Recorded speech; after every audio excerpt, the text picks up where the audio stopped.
तो ये है श्रीम शर्मा जो हाल ही में केबीसी से आए हैं, 14 लाख की धनराशि जीत के। तो चलिए बात करते हैं और जानते हैं इनका अनुभव। मैं उन पलों को जानना चाहती हूँ कि कैसा रहा आपका वो पल। ये पल थे मेरे जीवन के बहुत ही खास, बहुत ही सुंदर, बहुत ही याद करने वाले, विस्मरणीय पल थे ये।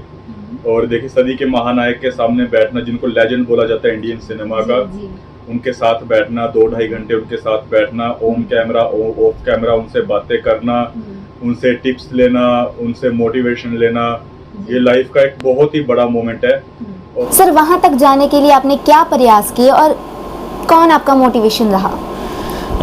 प्रयास तो देखिए 2013 से कर रहा था मैं। ठीक है। 2013 से हर साल जब भी केबीसी के शुरू होने से पहले जो 2-3 महीने पहले टीवी पे क्वेश्चंस पूछना शुरू कर देते हैं। हर रोज एक क्वेश्चन आता है, उसका जवाब देना होता है SMS थ्रू, व्हाट्सएप थ्रू या ऐप के थ्रू, जो सोनी लिव इन की ऐप है। तो मेरे से ज्यादा तो जो केबीसी का जो जुनून बोल लो, वो मेरे श्रीमती दुर्गा शर्मा जी को जी। वो पहले सीजन से लेके अब तक 24 साल हो गए हैं, उन्होंने एक भी एपिसोड इसका मिस नहीं किया। कभी कोई विरला समय होगा कोई जब उनसे मिस हुआ हो, लेकिन उन्होंने जब तक जितना कि मेरा होशोवास है, उन्होंने कभी भी कोई भी एपिसोड मिस नहीं किया। और अगर मैं यहाँ पे घर पे ना हूँ जब केबीसी शुरू हो जाए, तो उनका मुझे फोन आ जाता है कि तू कहाँ पे है, जल्दी घर पे आ, केबीसी शुरू हो गया है, तुझे साथ में गेम खेलनी है और तूने वहां पे जाना है। ये मेरी माता का विश्वास, मेरी माता मेरी मोटिवेशन। चलिए बात करते हैं श्रीम शर्मा की माँ से कि कैसे उन्होंने श्रीम शर्मा को आगे बढ़ाया और कैसा रहा अनुभव। एक्चुअली क्या है कि मुझे ये कौन बनेगा करोड़पति शुरू से इतना पसंद है ना, मैं बहुत पसंद करती हूँ जी। पर मैं अकेली नहीं देख पाती थी।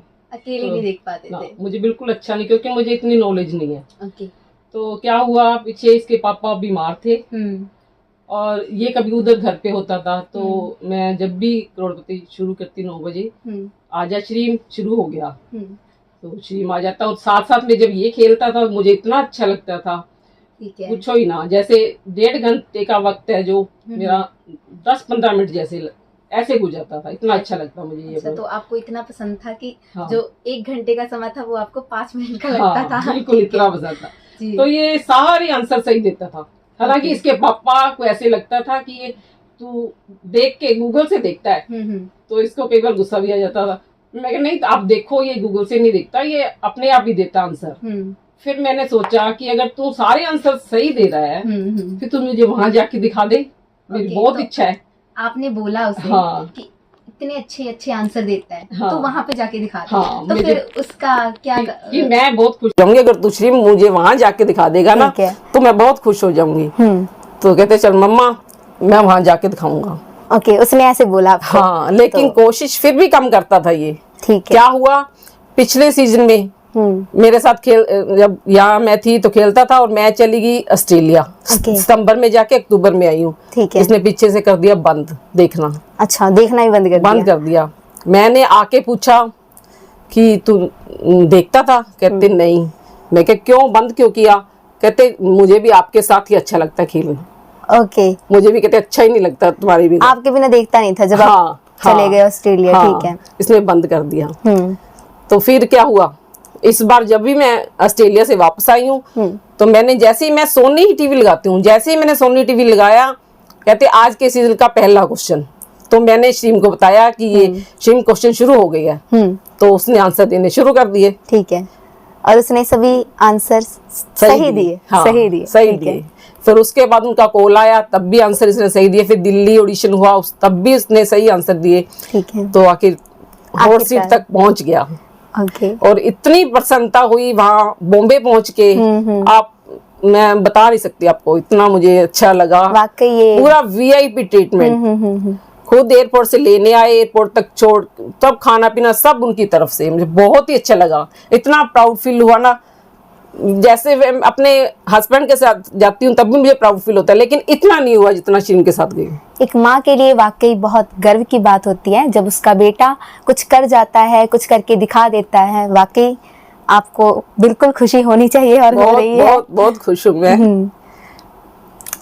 इसमें स्टेप बाय स्टेप आगे जाना होता है। मैं दिल्ली भी गया, जी। केबीसी जाने से 2 महीने पहले दिल्ली गया, वहां पे ग्राउंड ऑडिशन दिया। वहां पे कम से कम 4 से 5,000 लोग वहां पे नॉर्थ इंडिया जोन के, जम्मू कश्मीर, हिमाचल, उत्तराखंड, हरियाणा, पंजाब, राजस्थान, दिल्ली, ये सब वहां पे 5,000 लोग थे।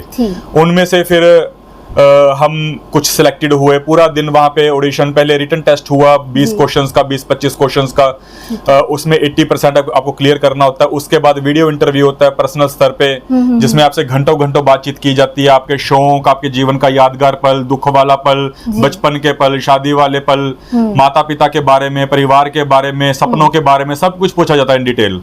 तो फिर मेरे से वहां पे उन्होंने प्रश्न किए, ओरली भी, पहले तो लिखित टेस्ट हुआ, फिर लिख के, फिर उन्होंने मुझसे सवाल पूछे फेस टू फेस, उसमें भी मेरे अच्छे जवाब रहे। तो फिर 6 जुलाई को मेरे को फोन आता है कि मैं ग्राउंड ऑडिशन के लिए सिलेक्ट हूँ। लेकिन मैंने ये सोच रखा था जब तक कि मैं हॉट सीट पे नहीं पहुंचता मेरे व्रत चलते रहेंगे, चाहे दिन कितने भी हो जाएं। ठीक है। आखिर वो व्रत वाली बात है क्या आपने सच में उस समय व्रत रखा हुआ था?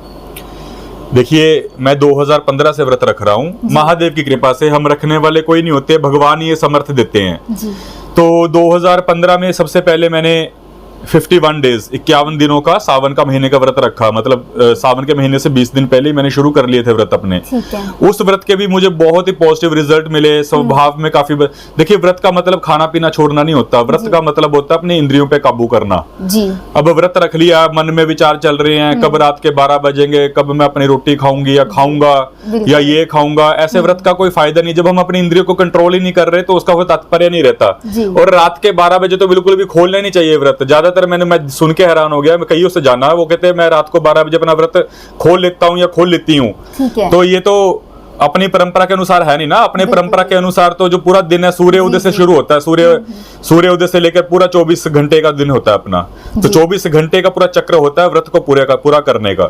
तो व्रतों का मतलब होता है अपनी इंद्रियों को जितना व्रत रख लिया, जुबान पे कंट्रोल नहीं है, क्रोध पे कंट्रोल नहीं है, अपनी इच्छाओं पे कंट्रोल नहीं है, किसी की निंदा चुगली करते रहो व्रत रख के, ऐसे व्रतों का कोई फायदा नहीं। तो हाँ, तो मैं व्रत इस प्रकार से रखता हूँ 2015 से लेके अब तक। पिछले साल अपने किसी चोट के कारण मैं व्रत रख नहीं पाया, तो इस बार मैंने सोचा था मैं डबल करूंगा व्रत। तो जिस दिन मैं हिसाब लगा रहा था कि मैं व्रत कब से शुरू करूं, तभी उसी दिन मेरे को कॉल आ गया। अच्छा। हाँ, कि आप ग्राउंड ऑडिशन के लिए दिल्ली आ रहे हो। तो मैं खुश बहुत हुआ, ऐसा लगा शिव जी ने कृपा कर दी। उसी दिन ही मैंने अपना व्रत शुरू कर लिया और सोच लिया जिस दिन मैं हॉट सीट पे जाऊंगा उस दिन पर मेरा व्रत संपूर्ण होगा। हालांकि मैं 96 दिन हॉट सीट पहुंच गया, तो फिर मुझे लगा मुझे अपने व्रतों को 108 दिन का पूरा करना चाहिए।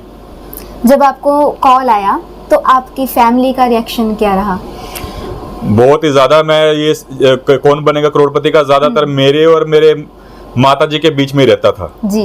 तो परिवार वालों को, अपने मित्रों को, सगे संबंधियों को ना मैं कोई बात करता था, ना मैं कोई कौन बनेगा करोड़पति के बारे में मैं कोई बात ही नहीं करता था। बस मेरे ये अंदर ही ये चल रहा था कि मैंने पहुंचना है। और ये मेरा विश्वास था, मेरी माता की भक्ति, मेरा विश्वास, महादेव की कृपा, जो ये सब पॉसिबल हुआ जी। आप पेशे से ज्योतिषी हो। हॉट सीट से पहुंचने से पहले उनकी टीम ने आपसे बहुत से सवाल किए, तो आप ज्योतिष को लेकर क्या महत्वपूर्ण सवाल पूछे गए थे? ज्योतिष को लेकर कि उन्होंने पूछा कि आप हमको सिद्ध करिए कि किस प्रकार ज्योतिष प्रत्येक मानव के जीवन पे प्रभाव डालता है। मुझे उन्होंने बोला कि आप सिद्ध करिए। अच्छा। मैंने बोला कि सर वैसे तो बहुत ही बेसिक चीज है, सभी को पता है कि सूर्य ग्रहों का राजा है। सूर्य को केंद्र में रख के ही सारे ग्रह उसकी परिक्रमा करते हैं। जी जी। इसका मतलब क्या है? सूर्य सब ग्रहों का प्राण है, आत्मा है, उनकी शक्ति है। तो अगर वो ग्रहों की शक्ति हुआ तो फिर हमारी भी तो शक्ति हुआ ना, हम भी तो पृथ्वी ग्रह पे रह रहे हैं। तो मैंने बोला सर आप बताइए, अगर सूर्य ना होगा, सूर्य हमारी आत्मा का कारक है, ज्योतिष बताता है आत्मा का कारक है। पृथ्वी पर हर प्रकार के जीवन का कारक, चाहे वो सूक्ष्म से सूक्ष्म जीवन हो, सूर्य ही उसका कारक है। तो मैंने फिर उनसे पूछा कि आप बताइए, सूर्य अगर नहीं होगा तो क्या धरती पे जीवन होगा? किसी भी प्रकार पॉसिबल नहीं है। चंद्रमा के कारण धरती पे ज्वार भाटा आता है, जल आकर्षित होता है।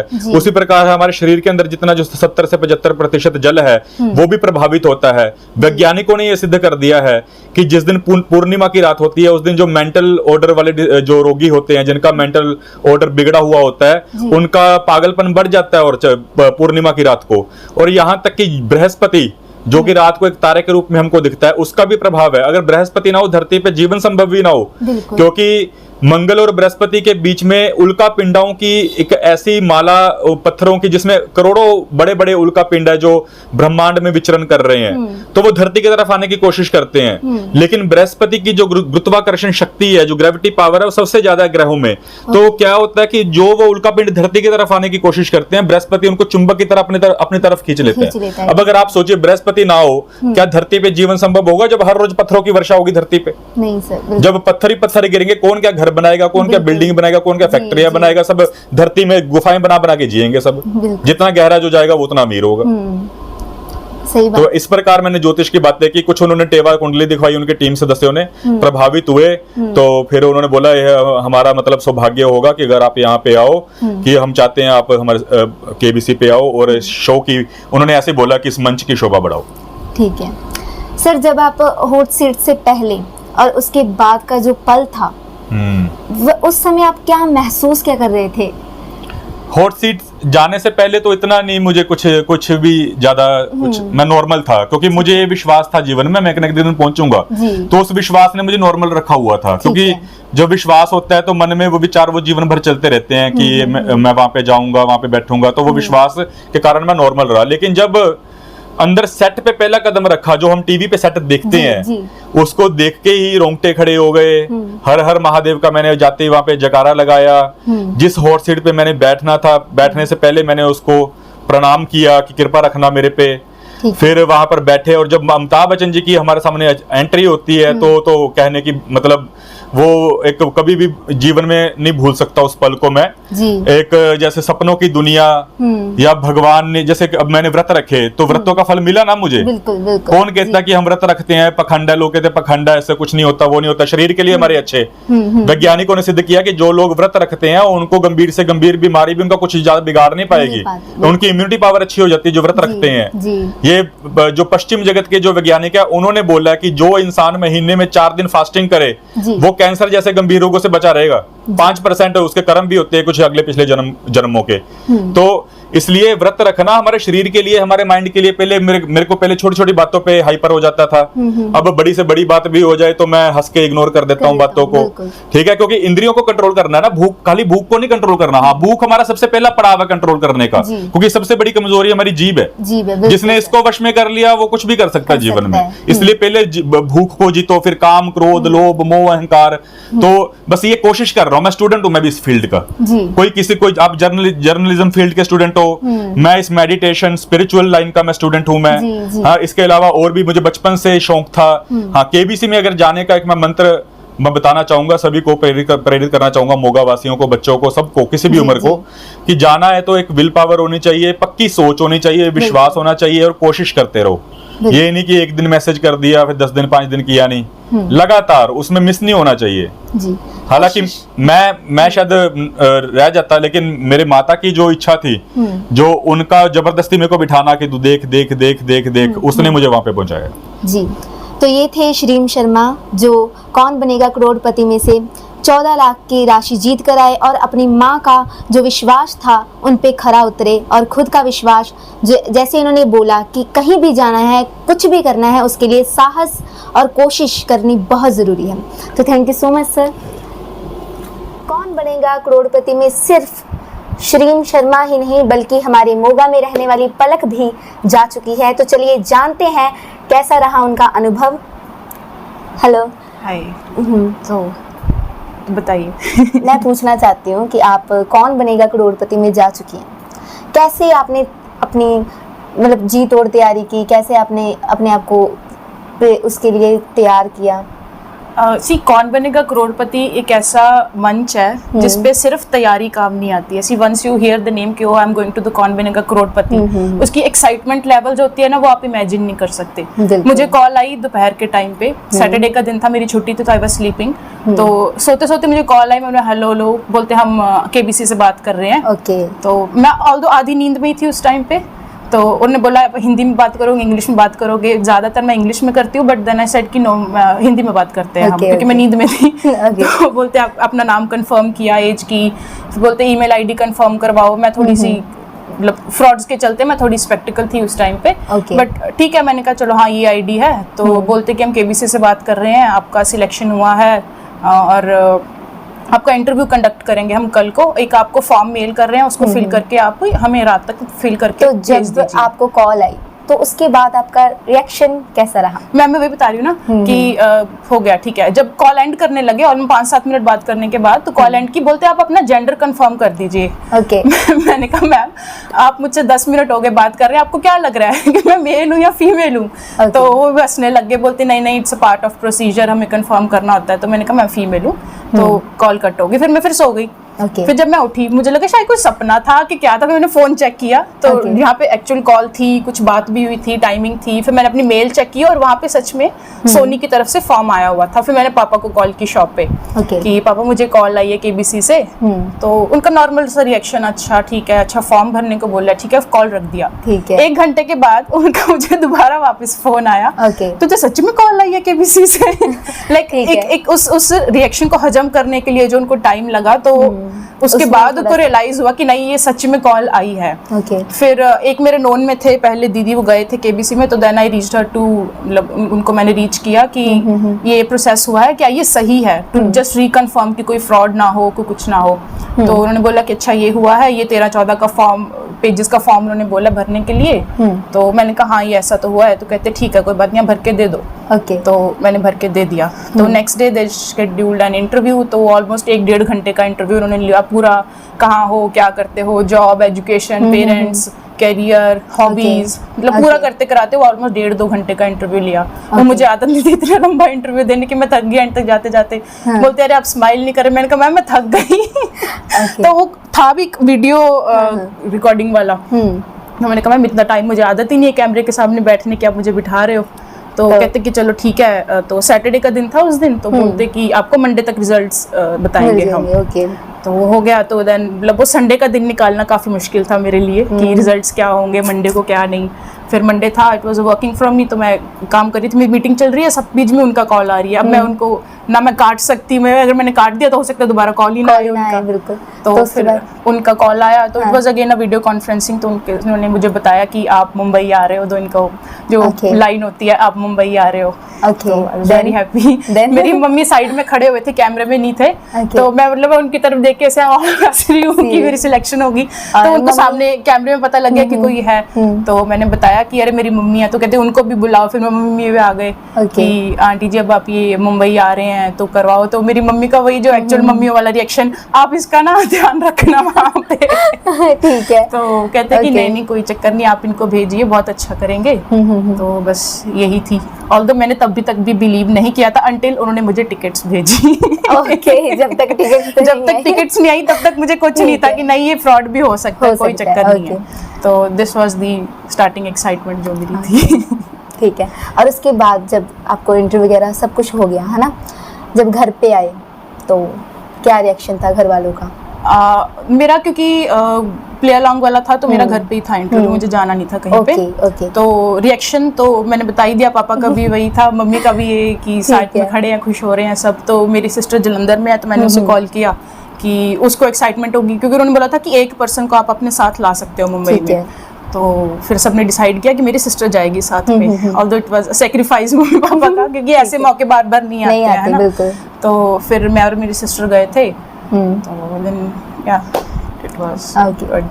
तो प्रॉपर एंजॉय भी किया, स्ट्रेस भी लिया और पूरा मतलब ऑल्दो एक होता है कि एक स्पॉन्सर ट्रिप पे जब आप जा रहे हो तो यू शुड फील कि मैं बहुत खुश हूँ, मेरी कोई टेंशन नहीं है, कोई सिरदर्दी नहीं है ना। बट जो वहाँ पे जाके प्रेशर फील होता है ना, वो ऑल्दो मेरी सिस्टर पे कोई प्रेशर नहीं था क्योंकि वो जस्ट एज अ कंपेनियन थी, उसको कुछ पढ़ना नहीं था।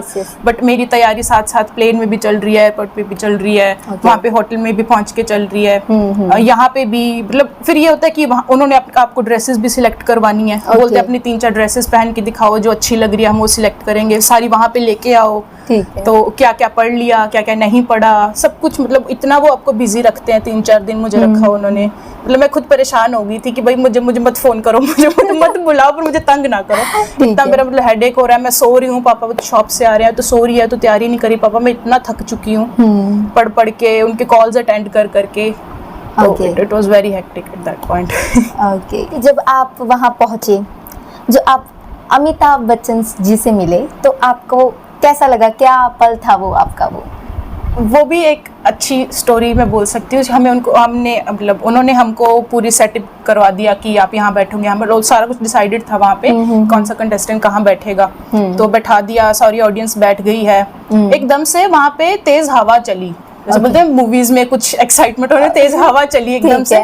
हमने देखा वहां से ड्रोन उड़ता हुआ आ रहा है और एंट्रेंस की तरफ गया और वहां से अमिताभ सर भाग के आ रहे हैं। मतलब उन्होंने हमें बताया भी नहीं कि हम शूटिंग स्टार्ट कर रहे हैं, अमित सर आ रहे हैं, और हम लोग सब ऐसे ही बस एकदम से अरे क्या हो गया, एकदम से हवा चली और सर आ गए। ठीक है। तो दिस वाज द मोमेंट जब वो एंटर हुए और फिर वही इन्होंने अपनी इंट्रोडक्शन दी, हम सबकी इंट्रोडक्शन हुई। मतलब पर्सनली मुझे ऐसा फील हुआ वहां पे कि मैं उनको रियल में देख रही हूँ और मैं उनको टीवी पे देख रही हूँ, दैट्स एग्जैक्टली सेम। क्योंकि that person he didn't took even a single retake. अगर हमारे टीवी पे यहाँ पे 1.5-2 घंटे का प्रोग्राम आता है तो ऑलमोस्ट उतने ही टाइम में उन्होंने अपनी शूट कंप्लीट कर दी थी पूरे एपिसोड की। तो मतलब मैं अपने आप को लकी मानती हूँ, मेरी सीट भी बिल्कुल उनके सामने थी। कि मतलब कुछ लोग हैं तो उनकी बैक पे जा रही है या कुछ की होती साइड पे है या किसी के कंटेस्टेंट के पीछे ही आ गई। आपकी बिल्कुल मेरी बिल्कुल परफेक्ट सीट थी जिससे मैं उनको हर टाइम देख रही थी। बट मेरा पर्सनल एक्सपीरियंस यही था कि वो बिल्कुल टीवी जैसे ही दिखते हैं, मतलब इतना रियल था सब कुछ। The only difference was the music. जब वहाँ पे म्यूजिक बजता है ना, फिर आपको अंदर से रियल फील आती है कि नहीं आप टीवी पे नहीं देख रहे हो, एग्जैक्टली सेट पे बैठ के उस चीज को एंजॉय कर रहे हो। वो चीज अलग डिफरेंट है।